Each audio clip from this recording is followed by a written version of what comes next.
লক্ষ্মী দেবীকে এবারকার মতো আপনি ক্ষমা করে দিন। লক্ষ্মী দেবী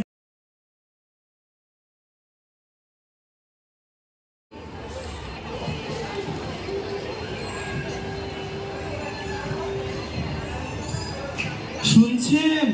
গৃহে কেউ আছেন? বাড়িতে কেউ আছেন? আরে আমার কি সৌভাগ্য, আমার গৃহে ব্রাহ্মণদেবগণের আগমন। বলুন ব্রাহ্মণদেব, আমি আপনাদের কি সেবা করতে পারি? আমরা ভীষণ ক্ষুধার্ত। আপনি কি আমাদের কিছু ভোজনের ব্যবস্থা করে দিতে পারবেন? অবশ্যই, আপনারা আমার গৃহে এসে বসুন, আমি এক্ষুনি আপনাদের ভোজনের ব্যবস্থা করে দিচ্ছি। ঠিক আছে। দাঁড়াও যাবে, তুমি ওনাকে বলে দাও, যদি উনি আমাদের সেবা করতে চান তাহলে রন্ধনের সরঞ্জাম আর কিছু অরন্ধিত খাবার দিক, আমরা নিজেরাই রান্না করে খেয়ে নেব।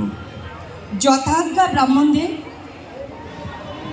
আপনারা একটু অপেক্ষা করুন, আমি সমস্ত ভোজনের ব্যবস্থা করে দিচ্ছি, আপনাদের রন্ধনের সরঞ্জাম এনে দিচ্ছি। ঠিক আছে, ধন্যবাদ। চলুন। অবশ্যই আজ্ঞা করবেন। ঠিক আছে, ঠিক আছে, ধন্যবাদ। ধন্যবাদ। চলো। যাক, এতদিনে তাহলে কিছু আহারের ব্যবস্থা করা গেল। ঠিক বলেছেন দাদা। শোনো যাবে, তুমি তাড়াতাড়ি রান্না সেরে ফেলো, আমি স্নান করে আসি, এসে দুজনে একসঙ্গে তৃপ্তি সহকারে ভোজন করবো। ঠিক আছে দাদা।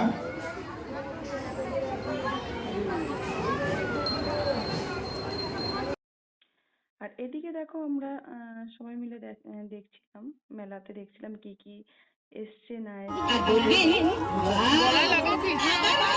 তাই দূরে দাঁড়িয়ে চিন্তা না করে এগিয়ে আসুন, এগিয়ে আসুন, এগিয়ে আসুন আমাদের পাঁশকুড়া